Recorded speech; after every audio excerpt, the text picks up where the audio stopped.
નમસ્કાર દર્શક મિત્રો, હું છું આશ્લેષા પટેલ અને આપ જોઈ રહ્યા છો અરવલ્લી ન્યૂઝ. અરવલ્લી જિલ્લા કલેક્ટર પ્રશસ્તિ પારેખ મોડાસા તાલુકાની પીએમ શ્રી સાકરિયા પ્રાથમિક શાળા તેમજ આંગણવાડી કેન્દ્રોની મુલાકાત લેવામાં આવ્યા. મુલાકાત દરમિયાન જિલ્લા કલેક્ટર પ્રશસ્તિ પારેખે સાકરિયા પ્રાથમિક શાળાની ભૌતિક અને શૈક્ષણિક સુવિધાઓની ચકાસણી કરી. શાળામાં અપાતા શિક્ષણની ગુણવત્તા સંદર્ભે શાળાના આચાર્ય અને શિક્ષકો સાથે વિચાર વિમર્શ કર્યો હતો. તેમણે આ તકે ક્લાસરૂમમાં જઈને વિદ્યાર્થીઓ સાથે ગણિત અને ગુજરાતી વિષયના વાંચન, લેખન અને શિક્ષણના જ્ઞાનની ચકાસણી કરી હતી.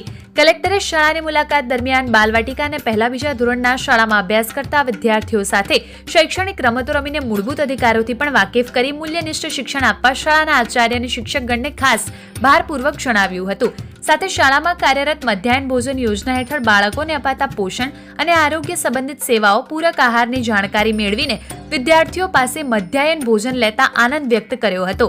સાથે સાકરિયા આંગણવાડી કેન્દ્ર ખાતે ચાલી રહેલી સેવાઓ, બાળકોના પોષણ, સ્વચ્છતા વ્યવસ્થા તથા શિક્ષણલક્ષી પ્રવૃત્તિઓ અને વિદ્યાર્થીઓની સાથે વાંચન, લેખન, ગણનની વિગતવાર સમીક્ષા કરવામાં આવી હતી.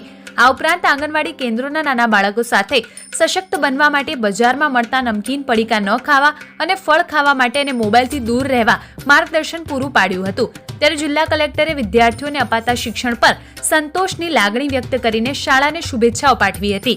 જિલ્લા કલેક્ટરની પીએમ શ્રી સાકરિયા પ્રાથમિક શાળાની શુભેચ્છા મુલાકાતમાં મોડાસા તાલુકા મામલતદાર ગોપીબેન મહેતા, મોડાસા સર્કલ ઓફિસર પંકજભાઈ પટેલ, નાયબ મામલતદાર જે પટેલ અને મધ્યાહન ભોજન નાયબ મામલતદાર ચારુબેન પટેલ પણ ઉપસ્થિત રહ્યા હતા. વૈભવ રાઠોડ, અરવલ્લી ન્યૂઝ, મોડાસા.